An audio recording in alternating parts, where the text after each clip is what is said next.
Oke, assalamualaikum warahmatullahi wabarakatuh. Ini janji aku kemarin ya, bikin perhitungan gimana caranya ngitung untuk standarisasi sama penghitungan kadar CL-nya. Lah, ini pertama kalau kita masuk di yang pertama kan kita standarisasi dulu kan. Nah, standarisasi itu kan di sana nanti itu kan ada tabelnya. Jadi ada volume awal, volume akhir, terus nanti berapa selisihnya, setelah itu kita hitung rata-ratanya. Nah, untuk standarisasi ini tujuannya yaitu mengetahui normalitas dari AgNO3. Asumsikan aja kalau titrasi waktu awal kali untuk standarisasi kita itu pakai 0. Nah, setelah dia berubah warna, asumsikan dia berubah di 1,9. Maka volumenya itu adalah 1,9. Dari mana? Yaitu volume akhir ini dikurangkan dengan volume awal. 1,9 dikurangkan 0 berarti 1,9. Nah, setelah itu umpamakan kalian lanjut lagi nih titrasi di 1,9, terus dia itu berubah warna di volume 4 mili, udah berubah warna. Berarti 4 dikurangi 1,9 itu kan ada 2,1. Udah kan? Lah, untuk hitung rata-ratanya karena di sini ada dua data, maka untuk rata-ratanya 1,9 dari volume ini ditambahkan dengan volume kedua 2,1 dibagi 2. 1,9 ditambah 2,1 kan 4. 4 dibagi 2. 4 dibagi 2 berarti 2. Ini rata-ratanya untuk volume. Ya kan? Lah, gimana cara ngetahuin N dari AgNO3? Gimana cara ngetahuin N dari AgNO3? Yaitu kita pakai rumus N1 V1 sama dengan N2 V2. Lah, N1 ini asumsikan yang sebelah kiri, ini itu adalah volume si buat AgNO3. Yang sebelah sini ini nanti buat NaCl. N1 V1 ya kan. Lah, yang kita cari itu adalah si N1-nya kan. N1 si AgNO3 yang sebelah sini. Ya kan, yang kita cari. Maka nanti yang bakal jadi tanda tanya itu yang N1-nya. Oke. Lah, untuk itu kalau kita lihat dari sini volume rata-rata ini dari sini, dari volume rata-rata ini kita masukkan ke sini. Berarti ini ditulis 2. Untuk NaCl itu sampel yang NaCl yang buat standarisasi yang kamu pakai itu kan kemarin 0,01 normal. Dikalikan dengan volumenya. Ingat, itu volume yang ada di dalam Erlenmeyer lah. Di dalam Erlenmeyermu kan volumenya 20 mili. Nah, terus gimana cara ngitungnya untuk dapat N1 ini? Nah, gampang aja, langsung 0,01 dikali 20 dibagi 2.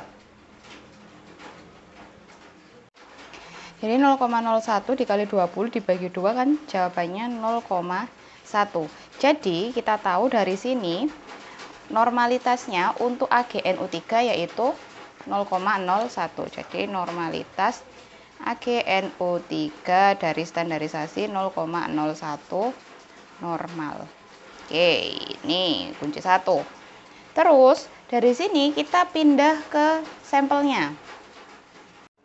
Oke ya, habis itu kita lanjut ke standarisasi. Nah, untuk standarisasi tadi udah ya, sorry. Nah, yang kedua kita lanjut untuk menentukan kadar CL. Nah, kadar CL ini kan kamu pakai sampel kan, sampel yang disiapin sama gurunya. Pasti yang kamu harus ngisi data dulu kan, kayak tadi datanya. Jadi ini itu nomor volume awal, volume akhir, volume. Lah, ini nanti tetap kasih rata-rata ya. Rata-rata. Oke. Lah, untuk volume untuk perhitungan kadar CL, jadi asumsikan aja tadi itu kan kamu dititrasikan dapatnya volume akhir 4 lah. Kamu lanjut lagi nih, kamu lanjut lagi ke titrasi selanjutnya ya kan. Kamu lanjut di titrasi selanjutnya berarti volume awalnya 4. Setelah itu ternyata kamu titrasi baru berubah warna jadi endapan merah itu di 14. Maka volumenya itu 10, ya kan? Dari 14 dikurangkan 4. Setelah itu, kamu lanjut lagi nih titrasi yang kedua untuk pakai sampel tadi. Itu di 14 mili. Lah, ternyata baru berubah warna lagi di 24. Maka di sini volumenya juga 10. Kayak gitu ya. Lah, untuk hitung rata-rata kayak tadi. Volume ini ditambahkan dengan volume yang kedua. Volume selisih tadi. Berarti 10 ditambah dengan 10 dibagi 2. 2 ini karena datanya cuma 2 ya. Karena hanya ada 2 kali titrasi makanya dibagi 2. Maka rata-ratanya yaitu 10 mili. Jadi volume rata-ratanya 10 mili. Nah, untuk di sini kita kan nggak pakai FP. Makanya kita nanti untuk persen CL kita pakainya yaitu massa si CL per massa si NaCl kayak gitu. Lah, ini nanti dapat untuk kadar CL-nya. Nah, gimana caranya? Ya kayak kemarin, berarti pertama kali kita itu harus ngerti untuk masanya si NaCl. Loh, lah kenapa kok harus masanya si NaCl? Alasannya itu karena yang kita pakai itu adalah sampelnya kita dulu. Sampelnya si NaCl dulu kan, karena kita pakainya dia bukan langsung ke unsurnya tapi ke massa senyawanya kayak gitu kan. Lah, gimana rumusnya? Kayak tadi kita harus cari normalitasnya dulu. Kita pakai rumus N1V1, N2V2 kayak gitu awalnya. Di sini nanti yang bakal kita cari itu adalah si N2. Loh, kok bisa? Iya, yang sebelah sini ini adalah punyanya AgNO3, yang di sebelah sini punyanya NaCl. Lah, kalau kayak gitu, masih ingat kan? Tadi kalau normalitasnya normalitasnya AgNO3, kita lihat di sini, normalitasnya AgNO3 kan 0,1, udah kita hitung tadi. Maka dia kita masukkan ke sini. Kita masukkan di sini 0,1. Lah, di sebelah sini volume 1 itu dari mana? Dari volume rata-rata yang udah kita dapat. Lah, di sini ini kan titrasi, lain buat kayak titrasi itu kan AgNO3. Maka dari rata-rata ini kita pindahkan ke sini. Untuk N2 itu kan kita cari, tulis saja N2. Lah, volumenya berapa? Lah, yang ada ndo Erlenmeyermu itu kan cuma 20, berarti ini mbok isi 20. Gimana cara ngitungnya? Ya kayak tadi. 0,01 yang di sebelah kiri itu dikalikan 10. Terus dibagi sama 20. Lah, 20 dari mana nih? Dari volume sebelah sini. Lah, nanti dapetnya berapa? 1 dibagi 20 berarti 0, berarti jawabannya 0,05 normal. Lah, ini baru cari normalitasnya si NaCl. Kita lanjut lagi.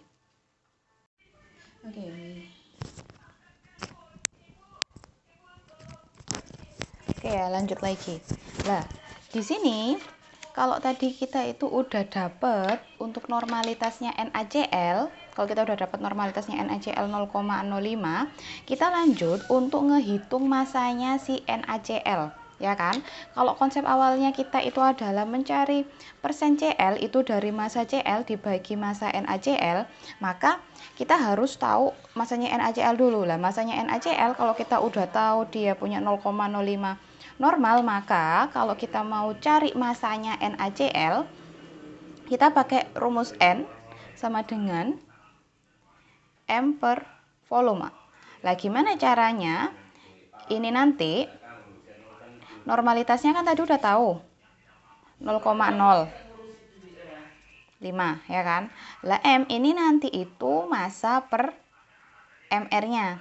MR-nya NaCl per volumenya itu kita tahu kalau volumenya kita itu yang kita pakai sampel di Erlenmeyer itu kan 20 mili. Lah, 20 mili ini nanti kalau dia dirubah dalam satuan liter itu kan dibagi 1000, 20 dibagi 1000 ya kan, berarti coret-coret dapatnya 0,02 liter. Nah, dari sini ini kita pindah ke sini jadi 0,02 kayak gitu ya. Lah, ini mol ya, sorry. Terus habis itu caranya gimana? Ini dikalikan langsung dengan 0,05 untuk cari masanya. Jadi masanya si NaCl berarti 0,02 dikali dengan 0,05 dikali dengan mRNaCl. mRNaCl itu udah ketetapan. mRNaCl sama dengan 58,5. Berarti 58,5 dikalikan di sini. Wes. Lah, ini dapatnya berapa? Lah, terus ini kalau dikalikan semua dapatnya 0,0514 gram. Kayak gitu. Berarti di sini kita udah tahu bahwasanya untuk masanya NaCl adalah sekian. Sekarang kita punya tugas buat nentuin berapa masanya si Cl. Ya kan? Masanya Cl. Gimana cara nentuin masanya Cl? Itu rumus yang sudah pernah kalian tahu, yaitu NaGNO3 dikali VaGNO3 dikali dengan Be-nya Cl dikali dengan 10 pangkat min 3 dibagi dengan volume sampel. Lah, ya apa caranya? Untuk NaGNO3 ini kan kalian udah tahu kan? Yang tadi awal dicari kan dapatnya 0,01 ya kan? Berarti di sini 0,01 dikali volume AgNO3. Ini volume AgNO3 di mana? Di sampel. Kalau kalian ingat volume AgNO3 di sampel tadi dapatnya 10, ya kan? Rata-ratanya 10. Kita masukkan di sini 10. Terus BeCl itu udah ketetapan. BeCl kalau di punyanya kita itu adalah 35,5. Aslinya ada lagi langkah-langkah untuk cari BeCl, tapi biar cepat aja. 35,5. Ini dikali 10 pangkat min 3. 10 pangkat min 3 itu udah ketetapan karena dalam satuan liter. Untuk volume sampel yang kita pakai untuk di praktikum kan 20, maka ditulis 20. Lagi. Wes, sekarang hitung. Jadi 0,01 untuk N-nya AgNO3, volume AgNO3-nya 10 dari rata-rata yang kalian dapat tadi waktu praktikum. Setelah itu Be-nya 35,5 dikalikan 10 pangkat min 3 dibagi 20. Usik, tak hitung isik. Ya. Jadi ini 0,01 normalnya untuk AgNO3, volumenya 10, BeCl-nya 35,5. 10 pangkat min 3 itu artinya dibagi 1000. Jadi nanti ben gampang, ini dikalikan ini ya. Lah nanti dibagi 20 dapat berapa? Terus habis itu mbok bagi 1000. Itu dapatnya sekitar 0,01775. Berarti kita di sini itu udah dapat masanya si Cl ya. Ini masanya Cl. Nah, kalau kita ngelihat konsep yang tadi, konsep yang awal yaitu persen Cl, berarti masa si Cl dibagi dengan masa NaCl. Berarti kalau di sini kita kan udah punya nih masanya si Cl yaitu 0,01775. Lah, ini dibagi dengan ini 0,0514. Lah, ini kan masanya si Na. 0,0514. Wes, setelah itu nanti dapatnya berapa dikalikan 100. Begitu. Saya tak hitung no. Wes, habis tak hitung, ternyata itu dapatnya 0,0345 dikali 100 dapatnya 3,45. Jadi untuk persen Cl-nya maka didapat 3,45%. Selesai. Oke.